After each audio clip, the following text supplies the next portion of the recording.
प्रकृति स्वरूपम प्रकृति स्वरूपम प्रणम्यम प्रणम्यम प्रणम्यम प्रणम्यम। बोल माता आदि शक्ति जगत जननी जगदम्बाते की।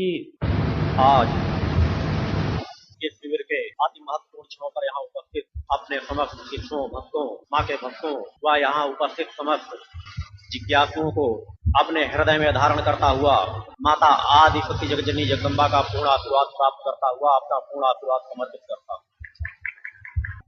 आज जहाँ कर्म बंधन से जकड़ा हुआ पूर्ण विश्व जगत ऐसी अवस्था में आ चुका है जहाँ पर यदि देखा जाए तो आज एक भी परिवार ऐसा नजर नहीं आएगा जो ये कह सके कि मुझे संतुष्ट की प्राप्ति है, मुझे शांति की प्राप्ति है, मैं अपने जीवन से संतुष्ट हूँ, मैं अपने गृहस्थ जीवन से संतुष्ट हूँ। यही क्षेत्र आज अध्यात्म क्षेत्र के लिए भी है। आज दूसरा पहलू अध्यात्म क्षेत्र का है जहाँ हजारों साधु संतों सन्यासियों की लाइन लगी होगी, मगर यदि उनके नजदीक जाकर के उनसे पूछा जाए कि क्या तुमने आत्म शांति प्राप्त की, क्या तुमने अपने इष्ट के दर्शन प्राप्त किए, क्या जिस मार्ग पर तुम बढ़ करके समाज को मार्गदर्शन दे रहे हो वह अधिकार तुम्हारे पास है, तो सब जगह ना में ही उत्तर प्राप्त हो सकेगा। क्योंकि यह कर्म बंधन से जकड़ा हुआ समाज जो एक परिवर्तनशील जगत है, इस परिवर्तनशील जगत में हमारे कर्म की प्रधानता इतनी महत्वपूर्ण है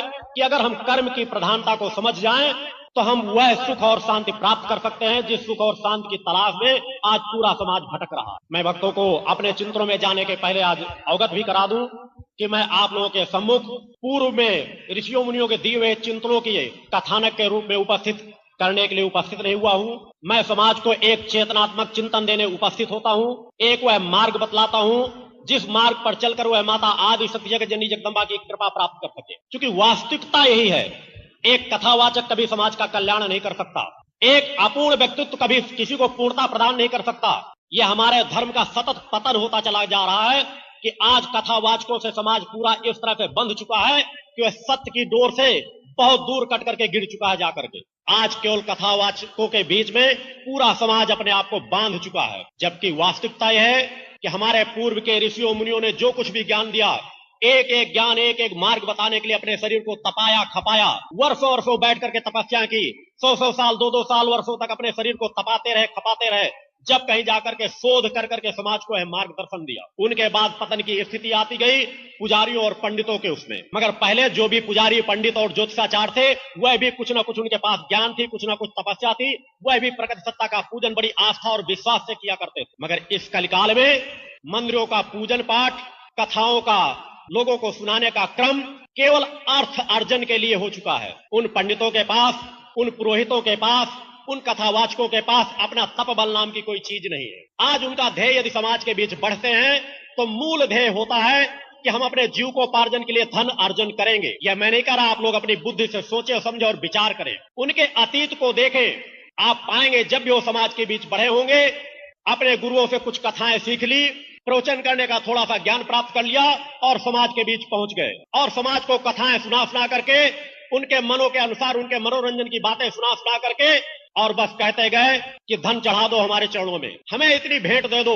यही हाल गुरु दीक्षा की तरफ है। चूंकि आज मैं जिस मार्ग की तरफ चिंतन देने जा रहा हूं उसके बारे में, ये सभी पहलुओं के बारे में चिंतन देना नितांत आवश्यक। आज गुरु दीक्षाएं भी बिकती हैं, अनेकों जगहों पर देख लें। अगर कोई गुरु शिष्य को दीक्षा दे रहा होगा तो कहेगा नाना प्रकार के भेंट ला करके आप हमारे चरणों में समर्पित करो, ये लगेंगे, कपड़े लगेंगे, वस्त्र लगेंगे, दक्षिणा लगेगी। ज्ञान अगर इस तरह से आध्यात्मिक ज्ञान अगर बेचा जाने लगा, मैं भौतिक जगत की ज्ञान की बात नहीं कर रहा हूं। विद्यालय में शिक्षा देने वाला एक शिक्षक वेतन प्राप्त करता है तो चूंकि वह भौतिक जगत से जुड़ा हुआ है। मगर जब हम अध्यात्म की बात करते हैं, प्रकृति सत्ता की बात करते हैं, आत्म कल्याण की बात करते हैं, तो आत्म कल्याण में हमारा मार्गदर्शक किस प्रकार का होना चाहिए, हमारा गुरु किस प्रकार का होना चाहिए, इस पर विचार करने की नितांत आवश्यकता है। क्योंकि भौतिक जगत में तो हम भौतिक सामर्थ्य को आंकलन कर सकते हैं, मगर यदि हम आध्यात्म जगत में बढ़ना चाहते हैं, अध्यात्म में माता आदि शक्ति जगत जननी जगदम्बा की कृपा प्राप्त कर सकते हैं, अपना आत्म कल्याण प्राप्त करना चाहते हैं, किसी भी देवी देवता की कृपा प्राप्त करना चाहते हैं, तो समाज को एक बार पुनः रुक करके विचार करना पड़ेगा। उसे सोचना होगा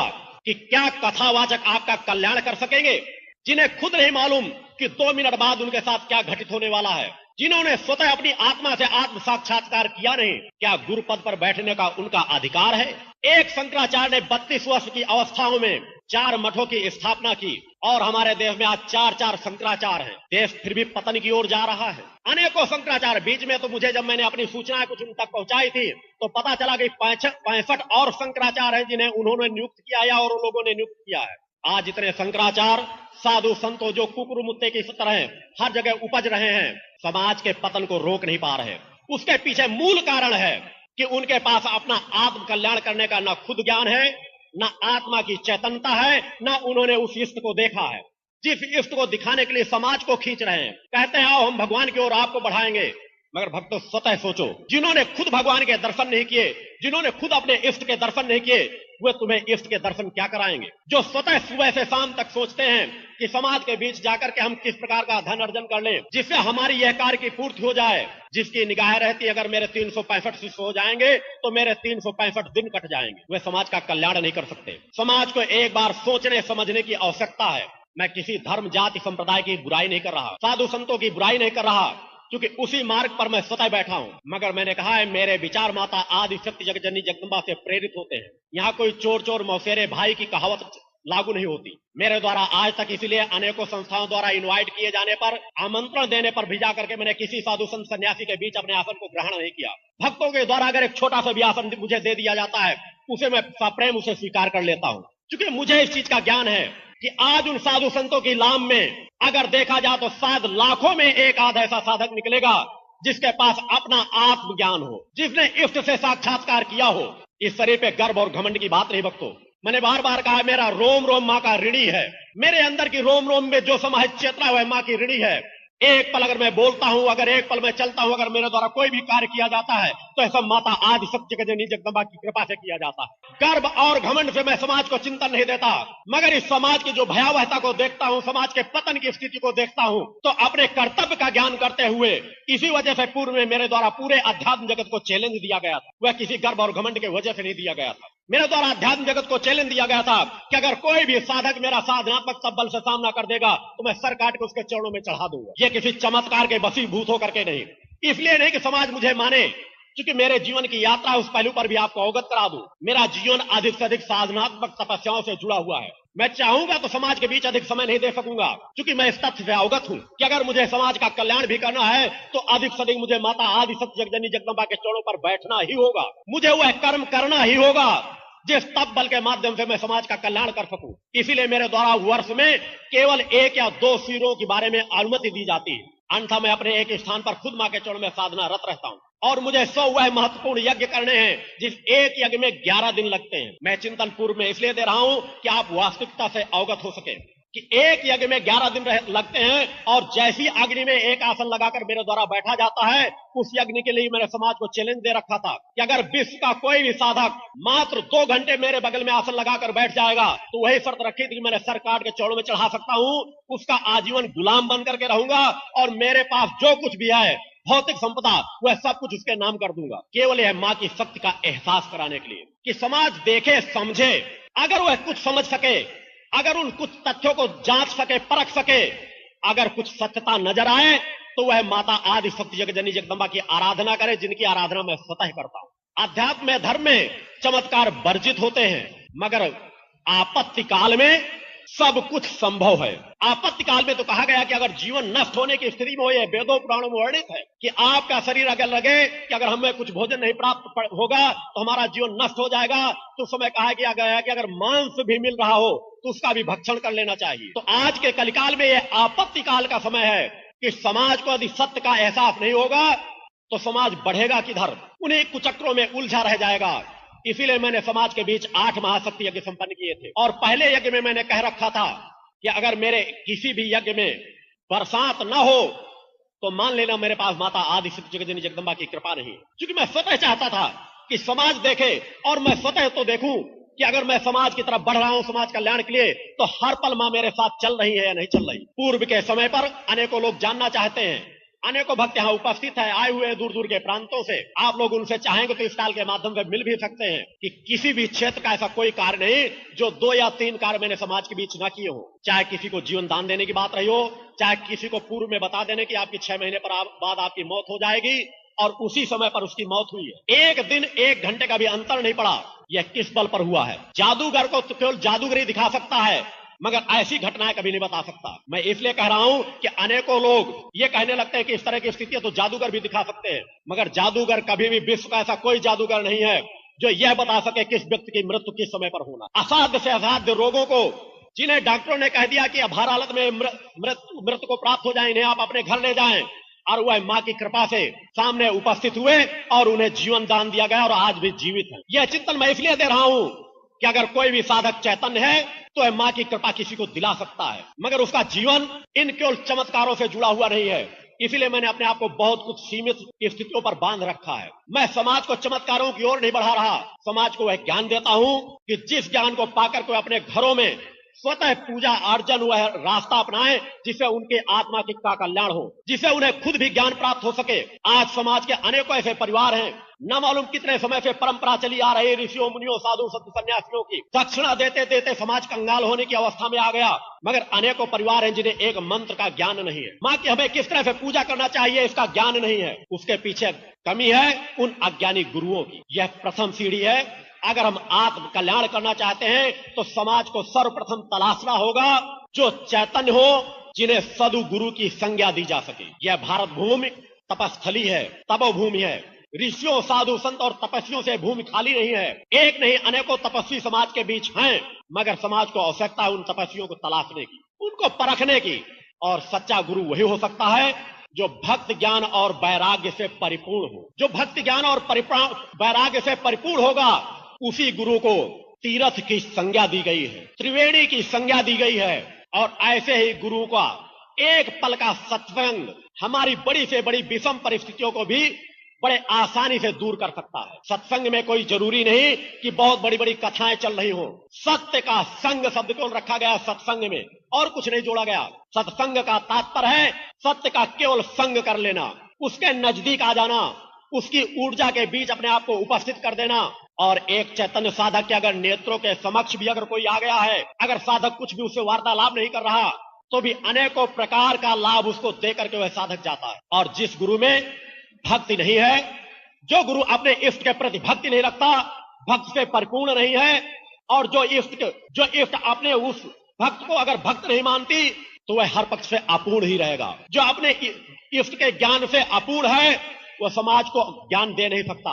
और जिसके अंदर इष्ट के बदले सब कुछ त्यागने का वैराग्य नहीं है, वो कभी भी इष्ट के दर्शन प्राप्त नहीं कर सकता। अतः समाज को चाहिए कि जो भक्त ज्ञान और वैराग्य से परिपूर्ण हो, जिनकी पूर्ण कुंडली चेतना जागृत हो, जो चैतन्य गुरु हो, जो तपस्वी गुरु हो, गुरु शिष्यों को चाहिए, भक्तों को चाहिए कि उनकी शरण में जाएं, उससे उनका आत्म कल्याण होगा। और इष्ट के रूप में माता आदि शक्ति जगत जननी जगदम्बा भक्ति से बढ़ करके और किसी को स्वीकार करना अपने आप को भटकाओं में डालने के बराबर होगा। क्योंकि भक्तों स्वतः सोचो और विचार करो, जब भी विषम से विषम परिस्थिति आती है तो सब जगह वर्णित है कि ब्रह्मा विष्णु महेश भी, देवादिदेव भी उस प्रगति सत्ता को पुकारते हैं। एक केवल इस परिवर्तनशील जगत में सब जगह वर्णित है कि आप तप दान यज्ञ करके इंद्र का इंद्रासन तो प्राप्त कर सकते हैं, मगर एक निर्धारित समय पर उसका भोग प्राप्त करने के बाद आपको पुनः पतन की स्थिति प्राप्त होती है। अगर एक कोई अविनाशी सत्ता है तो वह माता आदि शक्ति जगत जननी जगदम्बा है। बाकी सब कुछ परिवर्तनशील है, जो आज है वह कल नहीं रहेगा। एक पल के लिए भी कोई चीज स्थिर नहीं है। अगर स्थिर है तो वह प्रगति सत्ता। अतः भक्तों को चाहिए कि उस प्रगति सत्ता की ओर बढ़े, 2 कदम उस ओर अपने पगों को डालें।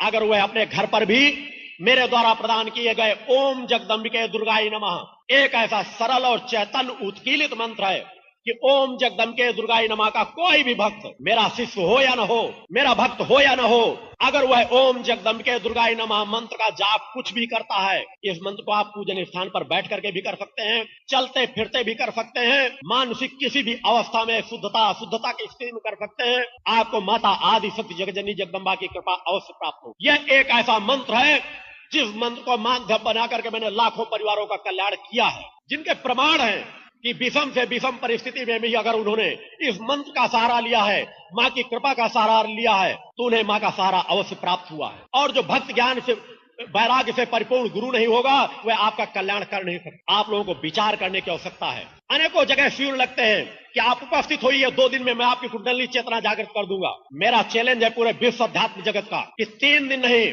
अगर वह 3 वर्षों में भी अगर वर्तमान समाज की जो संरचना है मानव की, अगर 3 वर्षों में भी अगर कोई किसी की कुंडली चेतना पूर्ण जागृत कर देगा, तो मैं स्वतः नहीं कह रहा हूं, आप भक्तों के समक्ष इस स्थान पर वचन दे करके जाता हूं कि आजीवन उसकी गुलामी करूंगा। अपने आश्रम, अपनी संस्था, अपने सैकड़ों शिष्यों के साथ उसका अनुयायी बन जाऊंगा। जरा सोचो भक्तों, समाज को कितना बड़ा गुमराह किया जाता है। संभव ही नहीं, क्योंकि उस यात्रा को मैंने तय किया है, प्रकट सत्ता से मैंने एकाकार किया है। मैंने उन परिस्थितियों का आंकलन किया है और आंकलन करने के बाद मैंने स्वतः पाया है कि वर्तमान कलिकाल में 7 वर्ष के पहले किसी भी स्थिति में संभव ही नहीं कि कोई किसी को चैतन्य बना सके। ये वर्णित है कि चैतन्य गुरु पारस के समान होता है। अगर वह चाहे तो किसी को एक पल में जागृत कर सकता है। मगर मैं इस विश्व अध्यात्म जगत को चैलेंज इसलिए देता हूं कि वह पारसमणि आज विश्व अध्यात्म जगत में किसी अन्य के पास नहीं है, इसलिए वह नहीं जागृत कर सकता।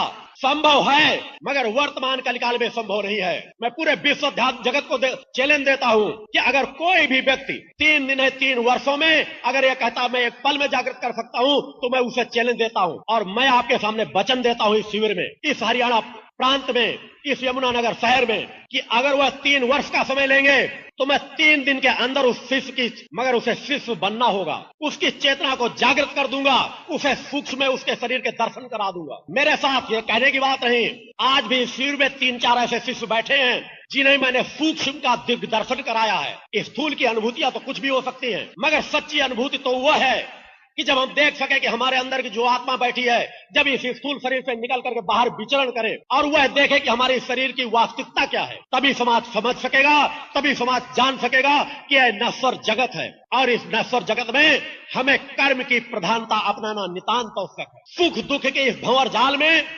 हमें अपनी आत्मा को उलझाना नहीं, सुख और दुखों का उपयोग करना है, उपभोग नहीं। मगर समाज उपयोग की जगह उपभोग में लिप्त है।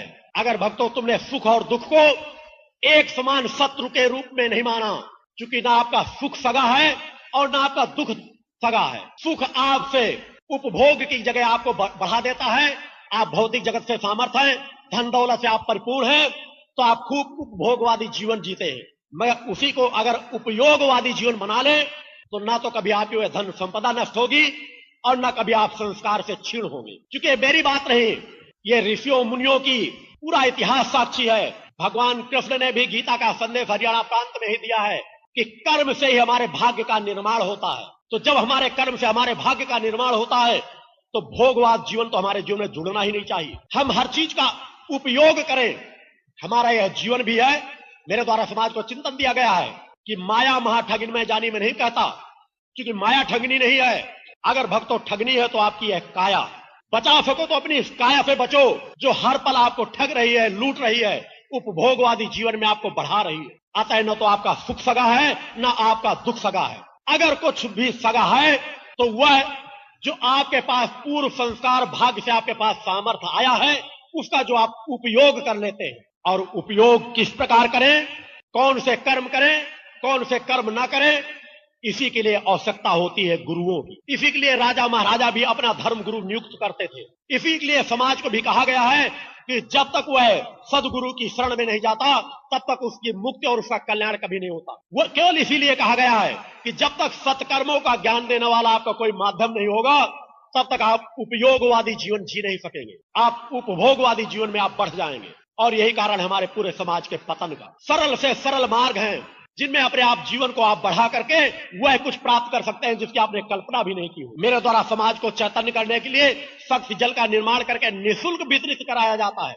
अगर मैं चाहता तो एक एक शीशी की कीमत अगर 1000-1000 लाख रुपए भी रख देता तो समाज लेने के लिए लाइन लगी रहती। एक वह शक्ति जल जिसके लिए न मालूम कितने प्रयोग मुझे संपन्न करने पड़ते हैं और नित्य मेरी साधना बराबर उस शक्ति जल से जुड़ी रहती है। और एक ऐसी अप्रज्वलित अग्नि के समक्ष उस शक्ति जल को तैयार किया जाता है जिस अग्नि के लिए ही मैंने समाज को चैलेंज दे रखा था कि जिस अग्नि के समक्ष मैं अपने वो वक्षस्थल को खोल करके बैठता हूं, अगर कोई भी विश्व का साधक 2 घंटे बैठ जाएगा तो मैं सर्वस्व उसके चरणों में न्यौछावर कर दूंगा। उसी शक्ति जल को मैं समाज को निःशुल्क वितरित कराता हूं कि समाज उस शक्ति जल का पान करके अपनी विषम परिस्थितियों में मुक्ति प्राप्त कर सके, अपनी नाना प्रकार की बीमारियों से मुक्ति प्राप्त कर सके। वही दवाइयां बीमारियों की जो उनको फलीभूत रही होती, अगर वह नित्य शक्ति जल का पान करते हैं तो वही दवाइयां उनको लाभ देने लगेंगी। दुर्घटना में कोई कराह रहा हो व्यक्ति, बेहोश हो गया हो व्यक्ति, आप लोग आजमा करके देखें।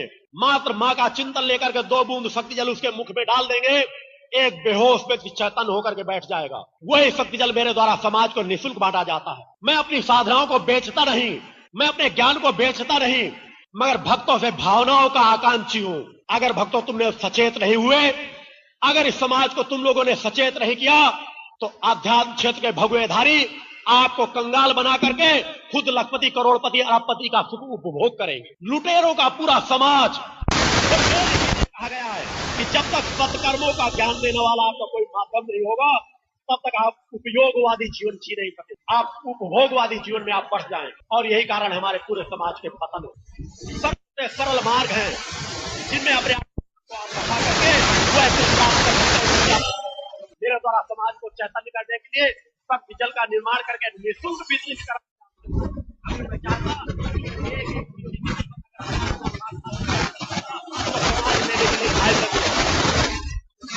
एक हुआ है शक्ति जल, जिसके लिए न मालूम कितने प्रयोग मुझे संपन्न करने पड़ते हैं, और नित्य मेरी साधना बराबर उस शक्ति जल से जुड़ी रहती है।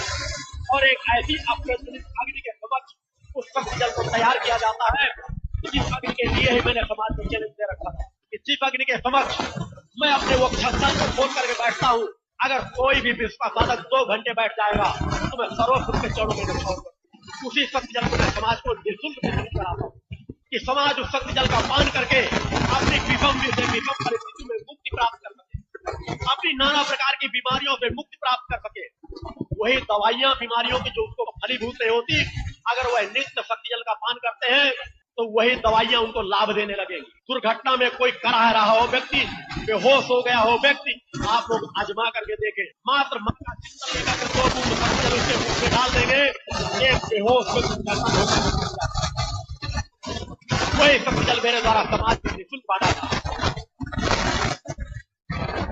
मैं अपनी साधनाओं को बेचता नहीं, मैं अपने ज्ञान को बेचता नहीं, मगर भक्तों से भावनाओं का आकांक्षी हूं। अगर भक्तों तुमने सचेत नहीं हुए, अगर इस समाज को तुम लोगों ने सचेत नहीं किया, तो आध्यात्म क्षेत्र के भगवेधारी आपको कंगाल बना करके खुद लखपति, करोड़पति, अरबपति का सुख उपभोग करेंगे। लुटेरों का पूरा समाज आध्यात्म जगत में इस तरह से छा चुका है जिसकी कोई कल्पना नहीं। मैंने इसलिए समाज को समय दिया है, और 1 वर्ष का आगे तक का मैंने समय दे रखा है, क्योंकि उसके बाद मुझे अखंड साधनाओं के कुछ ऐसे उनमें रत हो जाना है कि मैं चाह करके भी समय नहीं दे सकूंगा। इसलिए मैंने समाज को समय दिया है कि अगर विश्व की किसी प्रकार की तुलनात्मक प्रतियोगिता एक बार कराई जाए, विश्व के धर्माचार भी इकट्ठे हो, एक प्रकार के 2 कार्य ला करके सामने रख दिए जाएं और देखें कि वह अपने तंत्र मंत्र का पूरा उपयोग कर ले, वह उसे लाभ दे पाते हैं कि एक माँ का एक छोटा सा रजकण केवल एक माँ शब्द के बल पर उनको वह लाभ दे गुजर। मैंने समाज को कहा है कि जादूकरी और चमत्कार के मैं कार्य नहीं दिखाता,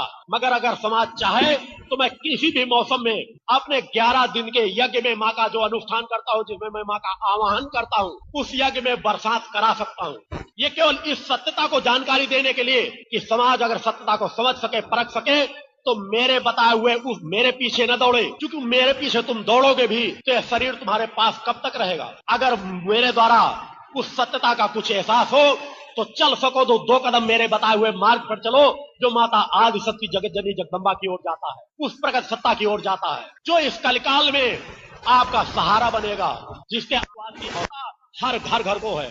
अन्यथा वर्तमान में जो ग्रह योगों का प्रभाव है, समाज में मानसिक असंतुलन इस कदर बढ़ेगा कि मानसिक असंतुलन में पागलपन के शिकार हर मोहल्ले, हर घर में लोग नजर आएंगे। आत्महत्याएं कई गुना ज्यादा बढ़ेंगी। यह वर्तमान परिस्थितियों का आंकलन है।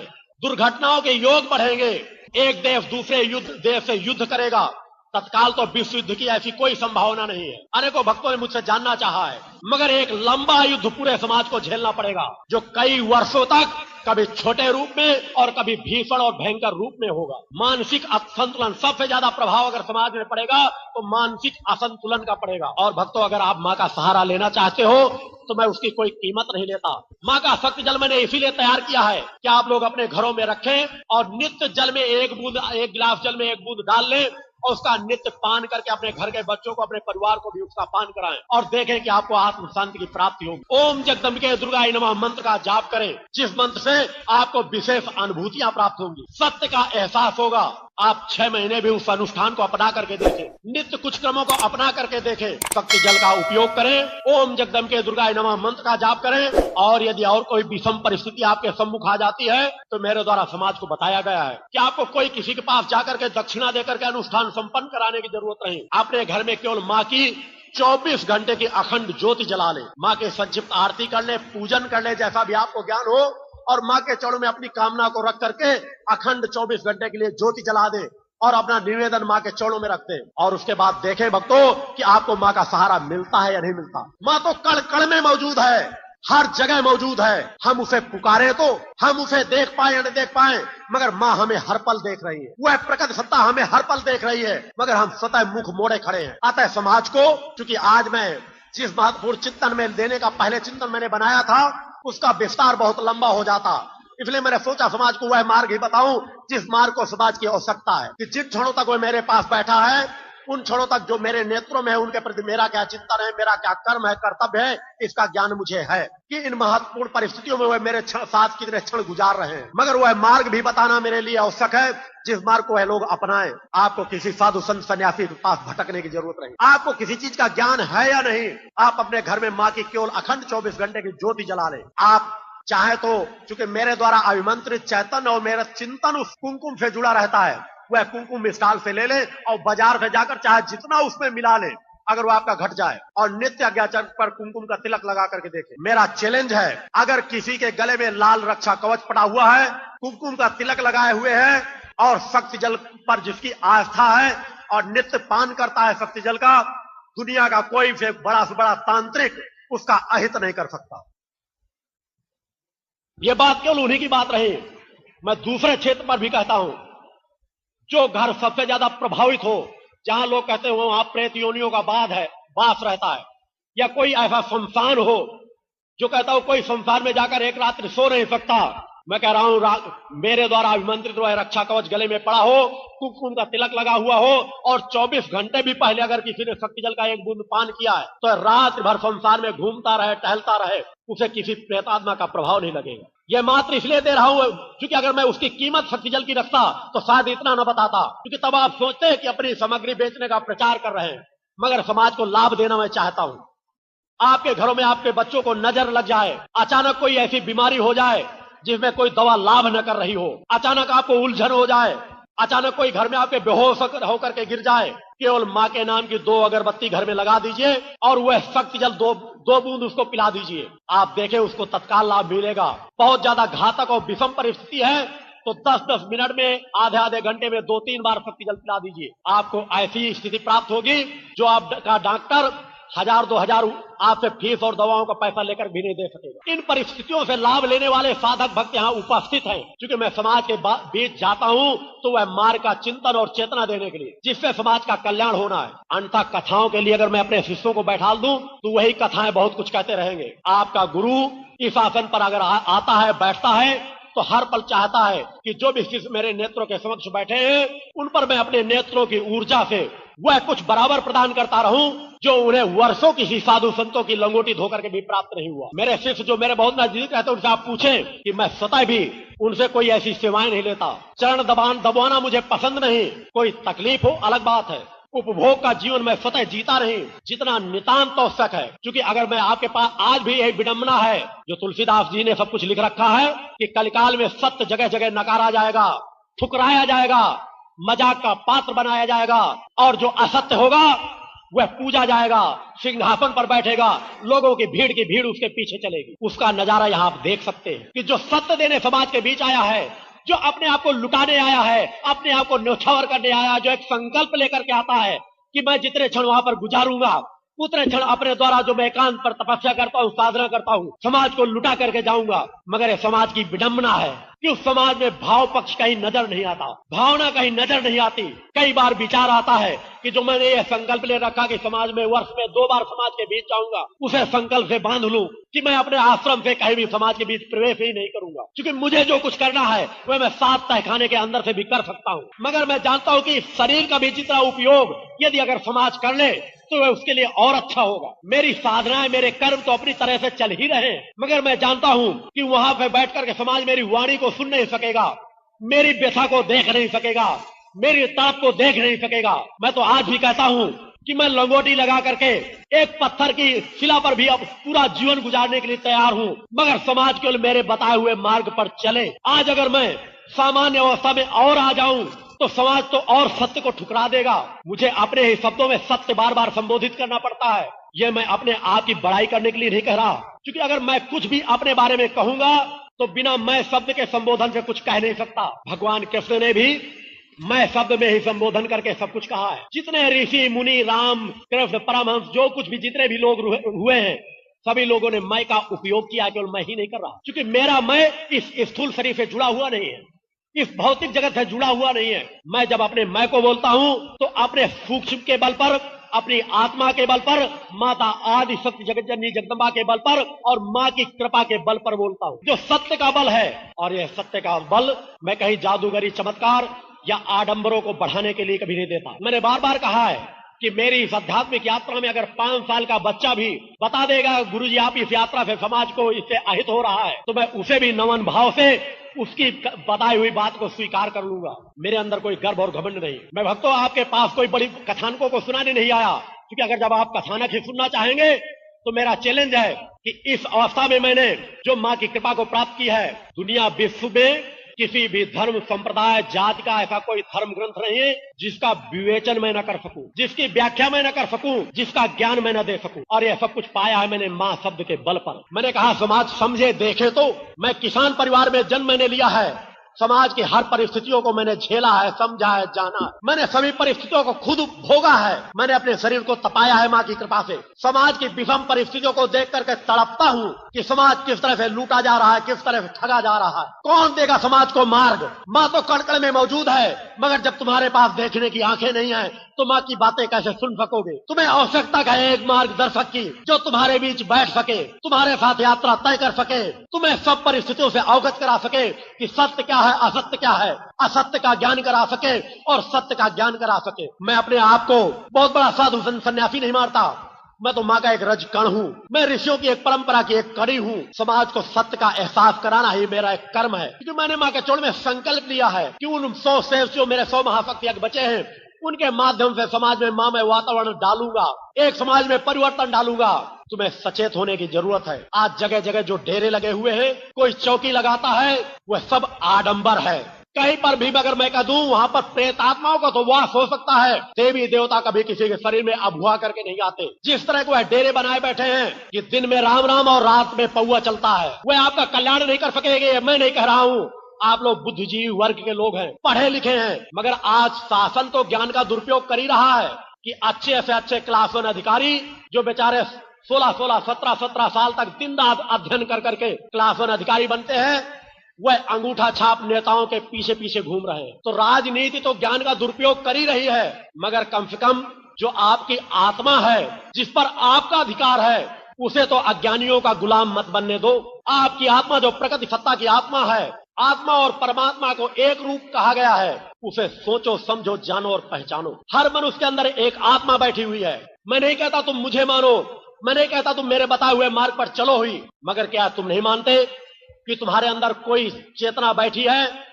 जब भी वह चेतना निकल के जाती है तो आपका शरीर नष्ट हो जाता है। 10-12 घंटे के अंदर आपके शरीर में दुर्गंध आ जाती है, तो आप अपने अंदर की उस चेतना को तलाशते क्यों नहीं, उसे खोजते क्यों नहीं? और उसे खोजने का बहुत सरल मार्ग है। बहुत बड़ी बड़ी साधनाओं की आवश्यकता प्रारंभ में नहीं, आवश्यकता है कि आप केवल नशा मुक्त जीवन जिए, क्योंकि जब तक आप नशा मुक्त जीवन नहीं जिएंगे तब तक आप कभी भी आत्मा से एकाकार नहीं कर सकते। आप तक आत्मा में पड़े हुए आवरण को आप हटा नहीं सकेंगे। यदि आप नशा मुक्त जीवन जीने का संकल्प ले लें कि हम नशा मुक्त जीवन जिएंगे और कुछ समय शांत एकांत में बैठ करके, अगर आप हो सकता है आप किसी दूसरे धर्म के अनुयायी हो, आप हो सकता है माता भक्ति को आप मानते ही ना हो, मगर आप अपने आप को तो मानते हैं कि आप जीते जागते हैं, आप शांत एकांत स्थान पर बैठ जाएं। हो सके तो उस स्थान को थोड़ा सुगंधित कर लें, क्योंकि दुर्गंध आपको विचलित करेगी और सुगंध आपको एकाग्रता प्रदान करेगी। और शांत चित्त बैठ करके किसी भी आसन में, जिस आसन में आप बैठ सके, अपने दोनों भुवों के मध्य आज्ञा चक्र पर ध्यान लगा करके अपने आप को शून्य में ले जाएं। क्योंकि सत्यता को आप पाएंगे कैसे? क्या इस भौतिकवाद के झंझावातों में? क्या आप चुके विचारों के प्रवाह जो चारों तरफ उथल पुथल कर रहे हैं? क्या आपकी इंद्रियां जिस तरह से बेलगाम घोड़ों की तरह दौड़ रही हैं, उन झंझावातों में आप ध्यान लगा सकेंगे, आत्मा को पहचान सकेंगे? ऐसा संभव नहीं। उस आत्मा को जानने पहचानने के लिए आपको एकांत की आवश्यकता होगी। आप मंदिरों में नहीं जा सकते, कोई आवश्यकता नहीं। आप अपने घर में कोई छोटा सा स्थान बना लें, किसी भी साफ सुथरे स्थान पर आप बैठ जाएं, जो भी आसन आपको लगाने में सुविधा हो, जिसमें आप 10-15 मिनट भी शांत से बैठ सकते। पूरे कमर की मेर के दंड को आप सीधा कर लें। सीधा करके आप चाहें तो हाथों को बीच में रख लें, चाहे तो ऐसे रख लें, या जिस अवस्था में चाहे रख लें जैसे आपको सुविधा हो। क्योंकि हाथों का रखना विशेष महत्वपूर्ण नहीं है। और दोनों भुवों के मध्य में अपने नेत्रों को बंद करके बिल्कुल शून्यवत हो जाएं। अगर आप किसी इष्ट से जुड़े हुए हैं, किसी गुरु के से जुड़े हुए हैं, तो पहले उसका मंत्र जाप करें। मगर आप अगर शून्य में जाना चाहते हैं तो पहले अपने आप को शांत एकांत में एकाग्र करें। आप देखें, बाहर की आवाजों से आप कटाव करें अपने आप को धीरे धीरे। पहले आपका मन विचलित होगा, नाना प्रकार की स्थितियों में भटकेगा, मगर जब आप सतत प्रयास करते रहेंगे, अभ्यास करते रहेंगे, तो आपके अंदर एकाग्रता आएगी और आप देखेंगे कि धीरे धीरे आपका शरीर शून्यवत होता चला जाएगा। आपका शरीर बिल्कुल हल्का हो जाएगा। कई बार आपको एहसास होगा कि हमें पता ही नहीं चला कितना हमारा समय गुजर गया। और जब आपके अंदर केवल आज्ञा चक्र में शून्यवत बनाने की स्थिति आ जाएगी, एक बिंदु बनने की स्थिति आ जाएगी, तो आपको अनुभूतियां आपकी बढ़ने लगेगी। स्वप्नों के माध्यम से आपको संकेत मिलने लगेंगे और आपकी अंतरात्मा से स्वतः प्रेरणा उठने लगेगी कि आपको किस सदगुरु की शरण में जाना है। आपकी अपनी आत्मा जिस परम सत्ता से जुड़ी हुई होगी, खींच कर वहां पहुंचा देगी। एक बार नहीं, बार बार आपको प्रेरणा देगी, खींच कर पहुंचा देगी। का तात्पर्य नहीं कि आप मेरे सम्मुख आ गए हैं तो आप उसी शब्द को लागू कर लें। क्योंकि मैं अपने से जुड़ने के पहले शिष्यों को बार बार कहता हूं, एक बार नहीं 1000 बार सोचो। जब आप एकांत में महीनों गुजार लो अपने घरों में, बार बार आपके अंतःकरण से प्रेरणा उठे कि तुम्हें मेरा शिष्य बनना है, तभी शिष्य बनो। अन्यथा मैं तो पूरे समाज के लिए एक भाव से पूरे समाज को स्वीकार करता हूं। मगर आपके अंदर जो आत्मा बैठी हुई है, उसको तलाशने का आपको कर्म करना चाहिए। आप चाहें तो अपने घरों में ही बहुत कुछ प्राप्त कर सकते हैं। केवल अगर नित्य आप 1 घंटे का समय देने लगे, आधा घंटे में 2 बार भी दे सकते हैं।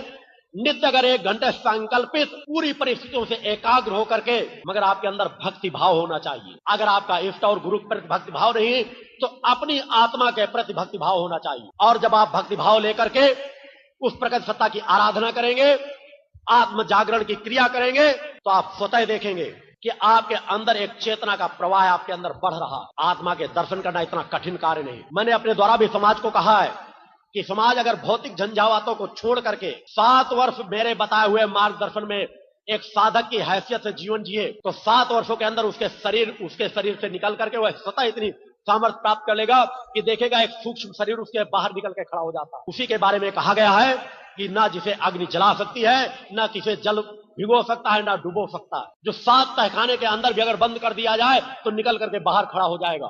यही कारण है मेरे भक्त अनेक मेरे जो शिष्य हैं, जो समर्पण भाव से नित्य अपनी क्रियाओं में रत रहते हैं, अनेकों स्थानों पर मेरे दर्शन करते हैं। क्योंकि वो कोई अतिशयोक्ति की बात नहीं। अनेकों भक्तों को मैं उन स्थितियों को मैंने एहसास कराया है। आप भी उस यात्रा को तय कर सकते हैं। मैं कल जब हरियाणा प्रांत में आया और यमुनानगर में प्रवेश किया, तो सायंकाल की परिस्थितियों को देख करके मेरा चिंतन हो गया था कि मैं शिविर को कैंसिल कर दूं। मगर फिर भी कुछ भक्तों की भावनाओं को देखते हुए मैंने चाहा कि मैं शिविर में भक्तों के समक्ष उपस्थित हूं, कम से कम उन्हें कुछ अपने क्षणों से एकाकार कराने का समय दूं। कारण मेरे अनुरूप मिला तो मैं सायंकाल कुछ महत्वपूर्ण चिंतन देने का विचार बनाऊंगा। मैंने आज अपनी वास्तविक, क्योंकि वो कोई अतिशयोक्ति की बात नहीं। अनेकों भक्तों को मैं उन स्थितियों को मैंने एहसास कराया है। आप भी उस यात्रा को तय कर सकते हैं। मैं कल जब हरियाणा प्रांत में आया और यमुनानगर में प्रवेश किया, तो सायंकाल की परिस्थितियों को देख करके मेरा चिंतन हो गया था कि मैं शिविर को कैंसिल कर दूं। मगर फिर भी कुछ भक्तों की भावनाओं को देखते हुए मैंने चाहा कि मैं शिविर में भक्तों के समक्ष उपस्थित हूं, कम से कम उन्हें कुछ अपने क्षणों से एकाकार कराने का समय दूं। इसलिए आज मैं आप लोगों के समक्ष उपस्थित हुआ हूं।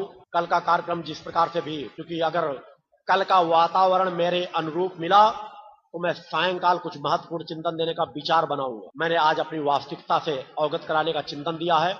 आपका गुरु किस तरह से भक्ति ज्ञान और वैराग्य से परिपूर्ण होना चाहिए, किस तरह आपको शक्ति जल से लाभ लेना है, किस तरह से अगर आप रक्षा को अच्छे चाहें तो जहां आप दूसरे क्षेत्रों में लाखों करोड़ों खर्च कर देते हैं वह आप केवल रक्षा कवच मात्र से लाभ ले सकते हैं। दुनिया में जितने आडंबर फैले हुए हैं उनसे थोड़ा सचेत करने का मैंने चिंतन दिया। जगह जगह जो चौकियां लगती हैं, क्योंकि इस बात का प्रवाह है हरियाणा में ज्यादा है, अब हुआने लगते हैं कि हमें देवी और देवता आ गए। मैं चैलेंज करता हूं कि उनके ऊपर भूत प्रेतों की सवारियां तो आ सकती है, मगर कभी देवी देवता की सवारियां नहीं आती। जगह जगह जो डेरे जमाए बैठे हुए हैं वह आपको खुद केवल लूट रहे हैं। अगर हो सके, अगर मां के इस रजकण की थोड़ी सी व्यथा अपनी अंतरात्मा में अगर आज रात को आप महसूस कर सके, अगर आपको लगे कि वास्तविक रूप में मैं आपके बीच अगर आया हूं तो आपको कुछ प्रदान करने आया हूं, आपसे कुछ लेने नहीं आया हूं, तो आप कल मेरे द्वारा बताए हुए जो आज मैंने मार्ग बताया है उस मार्ग को अपनाकर, चूंकि मैं नित्य प्रति मां के चिंतन जिस गति से मुझे जिस ओर बढ़ा रहे हैं, मैं बहुत कुछ समाज से अपने आप को काटता जा रहा हूं। समाज से काटने का तात्पर्य भौतिकवाद के समाज से। जितना मैं एकांत होता जा रहा हूं उतना ही समाज के लिए मेरे कर्म और बढ़ते जा रहे हैं, क्योंकि स्थूल से अधिक सूक्ष्म, सशक्त और ताकतवर होता है। अगर वह व्यथा आप लोगों को नजर आए तो मेरे बताए हुए उन मार्गों को आप लोग अपनाएंगे। और अगर केवल भौतिक जगत के कथावाचकों से आप संतुष्ट हैं तो मैंने कहा अगर समाज ये भी दृश्य देखना चाहता है तो मैं किसी भी अपने शिष्य को, अगर समाज चाहेगा 5 मिनट अपने सामने बिठा करके जिस क्षेत्र में कह दूंगा उस क्षेत्र में धारा प्रवाह बोलता चला जाएगा। मगर कथाएं भक्तों आपका कल्याण नहीं करेंगी। उन कथाओं में आप थोड़ी देर को तो रच बच सकते हैं, थोड़ी देर के लिए तो आपको मनोरंजन कर सकती हैं, मगर कथाओं से आपका कल्याण नहीं होगा। एक कान से सुनेंगे, दूसरे कान से निकल जाएंगे। राम और कृष्णों का बखान करते करते तो न मालूम कितना समय गुजर गया, मगर आज एक राम मंदिर बनवाने के लिए हजारों चढ़ा दी गई, मगर कोई भी राम का भक्त साधक चैतन्य ऐसा खड़ा नहीं हुआ समाज के बीच जो कह सके राम की कृपा मुझे प्राप्त है, मैं मर्यादा पुरुषोत्तम राम का भक्त हूँ। राम का मंदिर बनवाने के लिए हत्याएं करने की जरूरत है, मेरे अंदर तपबल है, मैं राम का मंदिर बनवा सकता हूँ। जरा सोचो समझो विचार करो। अगर उस संतों साधुओं के हुजूम पे अगर कोई भी राम की भक्ति होती तो वहां हजारों राम भक्त के नाम पर सर नहीं कटवा दिए जाते। मैंने बहुत पहले चैलेंज रखा था कि समाज अगर वह भी जानना समझना चाहता है तो यह रचकण आज भी कह रहा है बिना किसी विवाद के, अगर समाज किसी क्षेत्र में देखना चाहता है मां की कृपा को, मेरी अपनी कृपा नहीं, मेरी अपनी सामर्थ्य नहीं, तो मैं वह राम मंदिर बिना विवाद के मात्र 1 वर्ष में उसका हल निकाल करके निर्माण कार्य की ओर गति कर। वैसे कार्य क्षेत्र मेरे कर्म क्षेत्र में जुड़ा हुआ नहीं, मेरा जीवन मां के चरणों में कुछ साधनाओं में रत रहने का, एक ऐसे अद्वितीय स्थल का निर्माण करने का है जो सतत साधनाओं में वहां स्थान चैतन्य, जिस स्थान से मैं आया हुआ हूँ वहां पर मां का दुर्गा चालीसा अखंड पिछले 2.5 वर्षों से प्रारंभ करा रखा गया, जो अखंड अनंत काल तक चलता रहेगा। इसी तरह के अनेकों अनुष्ठान जहाँ पर प्रारंभ हो, एक ऐसा धरती पर आश्रम बन सके जो पर्यटक स्थल न हो, साधना स्थली हो। अतः मेरा कर्म बहुत कुछ उन क्षेत्रों से जुड़ा हुआ है, मगर मैं समाज की व्यथा को, क्योंकि लोग कहते हैं बिना चमत्कार देखे हमको कुछ एहसास होगा ही नहीं, जब तक हम कुछ अनुभूतियां प्राप्त करेंगे नहीं तब तक हमें कुछ प्राप्त होगा ही नहीं। अतः पूरी भक्तों से ये कह रहा हूँ मेरे साथ आज भी कम यहाँ आए हुए हैं, उन्होंने मेरे विराट स्वरूप के दर्शन किए, जिनके सामने मैंने विषम परिस्थितियों को मैंने ठीक किया है। अजमेर भी यही आप लोगों के बीच बैठा हुआ होगा, आया हुआ है, उसके भाई की 6 महीने पहले मैंने मृत्यु की तारीख बताई आपके हरियाणा का। आप कहते जब हम देखेंगे समझेंगे तब जानेंगे। 2 लोगों के बारे में मैंने 2 घटनाएं बताई थी।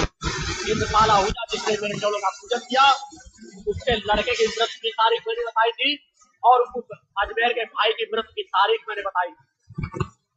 और मैंने कहा था कि अगर मेरे बताए हुए दिन पर इनकी मृत्यु निश्चित है, मगर अगर तुम चाहो तो मां की कृपा से मैं मृत्यु को टाल सकता हूँ।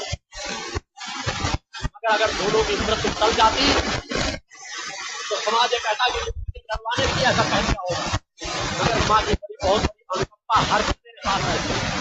मां ने कुछ ऐसी परिस्थिति निर्मित की, एक भक्त को मैंने कई प्रमाण दिए थे, हस्तरेखा के माध्यम से, मस्तक की रेखा के माध्यम से, शरीर की बनावट के माध्यम से, कि देखो ये मेरा ही ज्ञान नहीं, उन पुरानी पुस्तकों पर भी वर्णित मैं ज्ञान दिखा सकता हूँ कि अगर ऐसी परिस्थिति हो तो उस व्यक्ति की मृत्यु कब होगी। मगर अजमेर का परिवार न वह मान सका मेरी बताई हुई और कहा गुरु जी तो केवल करवाने के लिए ऐसा कह रहे हैं। मगर एक दूसरे भक्त ने वह पालन किया और महाशक्ति यज्ञ में वह बच्चा उपस्थित रहा, वह आज भी जीवित है, मेरा शिष्य है और मेरे सभी कार्यक्रमों में भाग ले रहा है। इंद्रपाल आहूजा जिन्होंने चरण पूजन किया था उनका लड़का ही है और अजमेर आपके बीच बैठा हुआ जिस तारीख को मैंने बताया था उसी तारीख पर उसकी मृत्यु हुई।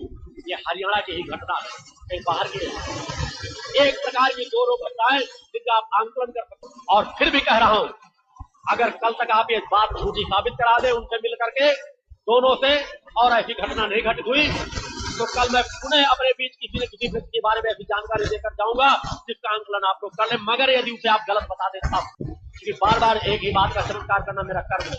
मगर मैं चाहता हूं आप सत्य को देखो, समझो, जानो और पहचानो और 2 कदम उस यात्रा में तय कर सको, चल सको जिससे आपका कल्याण होना है। आपका कल्याण कोई दूसरा आकर के नहीं कर जाएगा।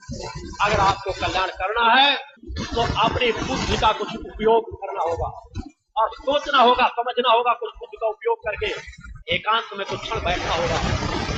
छोटे छोटे जो है घेरे डाले बैठे हैं, जो चौकियां लगाते हैं, सीधे आप यदि दक्षिणा न दे तो भूखों मर जाएं, क्या वह आपका कल्याण करेंगे? अगर लगे कि कल्याण नहीं कर सकते तो अपने आप को उनसे अलग करो। इस तरह के लोग आपके घरों में ऐसी भभूत भेज देंगे, ऐसी सामग्री भेज देंगे कि कभी पत्नी में लड़ा देंगे, कभी बाप बेटे में लड़ा देंगे और आपका पूरा घर अशांत हो जाएगा। से अगर बचना है तो केवल माँ की शरण में आ जाओ।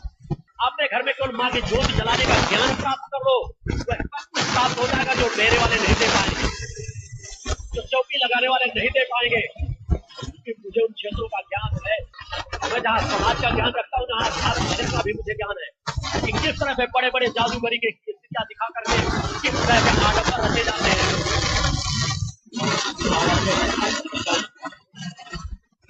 और कल होगा बाकी जानकारी कल मेरे द्वारा प्रदान की जाएगी क्योंकि आज समय मेरे निर्धारित समय पे जिस तरह से आ रहा था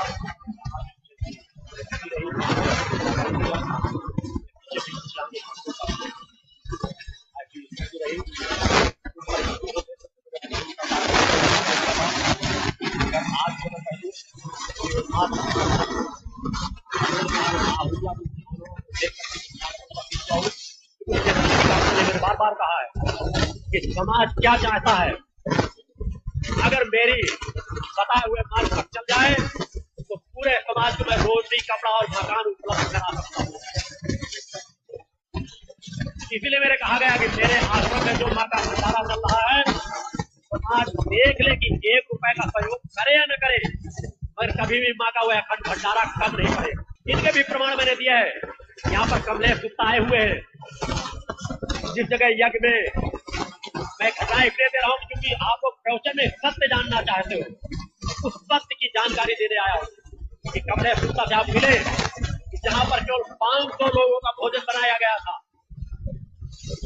और एक भक्त ने अहंकार में कह दिया था कि गुरु जी यहाँ तो जितने लोग आए उनको हम भोजन करा ही देंगे।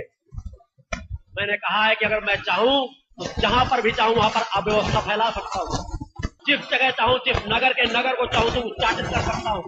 तुम में सामर्थ्य नहीं कि ऐसा कोई भंडारा कर सको। उन्होंने कहा गुरु जी आप चाहे जितने भक्तों को अपने चिंतन में खींच लीजिए, क्योंकि वहां कोई प्रचार प्रसार नहीं किया गया था, बिल्कुल शून्य था, एकांत साधना चल रही थी। कुल मिला के 400-500 लोग उपस्थित थे। मैंने कहा अगर मैं 7 तहखाने से समाज को खींचने लगूंगा तो समाज की भीड़ इकट्ठी हो जाएगी। उन्होंने कहा गुरु जी 500 व्यक्ति ज्यादा आप 1000 को बुला लेंगे, हम 1000 की व्यवस्था कर लेंगे। मैंने कहा अगर तुम 1000 की व्यवस्था कर लोगे तो मैं 2000 बुलाए देता हूँ। उन्होंने कहा हम गुरु जी 2000 की व्यवस्था किए लेते हैं। मैंने कहा 4000 बुलाए देता हूँ। मेरा इतना कहते हैं क्योंकि कमलेश गुप्ता को ज्ञान था, वो मेरी अनेकों अनुभूतियों को अनेकों कार्यों को देख उन्होंने तुरंत उनको रोक।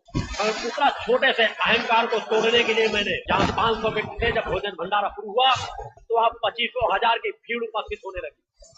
एक छोटे से शहर में लाइन की लाइन लगने लगी और वो भंडारा कराने वाला रोने लगा, तड़पने लगा कि हमारी अब बेइज्जती हो जाएगी। मैंने कहा बस तुम्हारा गरुड़ चूर हो गया। मैंने कहा यह तुम्हारा भौतिकतावाद का गरुड़ था। और देखो जो माँ के गर्भ पर बोलता है, क्योंकि जिसे अपने इश्क पर गर्व और घमंड नहीं, वह इश्क का भक्त कहलाने का लायक नहीं। जो अपने गुरु पर गर्व नहीं करेगा, जो अपने इफ पर गर्व नहीं करेगा उसे जीवन जीने का हक नहीं। मैंने कहा अगर तुम अब माँ की शक्ति को देखना चाहते हो तो थोड़ा सा भंडारे का प्रसाद मुझे ले आओ और जाओ पंगत बैठाओ और जितने लोग आते हैं भोजन कराते जाओ। जो भोजन तुमने 500 लोगों को बनाया है वह भोजन कभी कम नहीं पड़ेगा। का पूरा परिवार आया हुआ है, अनूपपुर से कई फंसाए हुए हैं, आप उनसे मिले जाने और समझे देखे कि यह अन्नपूर्णा का प्रभाव है, मेरा कोई प्रभाव नहीं। जिस पर माता आदि शक्ति जगदम्बा की कृपा होती है, महालक्ष्मी, महाकाली, महासरस्वती हर पल उसके साथ होती है। इस तरह के सारे का एहसास एक से नहीं अनेकों जगह पर मैंने कराया है। मैं केवल इसलिए नहीं करा, मैं इसलिए करा कि अगर माँ की भक्ति और चिंतन में आप लोग अपने आप को रद्द करें तो ज्यादा नहीं अपने घर पे आप शक्ति को प्राप्त कर ही सकते हैं, को नहीं खिला सकते। अगर आप अपने घर का जीवनोपार्जन तो कर ही सकते हैं, वो कदम तो चलो, कुछ कदम तो तुमको बढ़ना ही पड़ेगा। कहानी और किसी से आपका कल्याण नहीं होगा, आपको कर्मवान बनना ही पड़ेगा। कर्म से ही भाग्य का निर्माण होता है और अगर भाग्य के फलस्वरूप आपके पास आज कुछ भी भौतिकतावाद है उसका दुरुपयोग मत होने दो, उसका सदुपयोग करो। और इन्हीं शब्दों के साथ आज में अपना पूर्ण आशीर्वाद आप लोगों को पुनः समर्पित करता हुआ चाहूंगा कि माता आज जगदम्बा की जो आरती होगी उसे पूरे समर्पण, क्योंकि वही कुछ क्षण होते हैं जिन क्षणों पर मैं बार बार यहाँ पर भक्तों के लिए माता आदि शक्ति जगदम्बा के चरणों पर निवेदन करता रहता हूँ। मैंने बार बार कहा मेरे पास सामर्थ्य कुछ भी नहीं तो मैं आपको कुछ भी दिला सकूं, कुछ भी कर सकूं।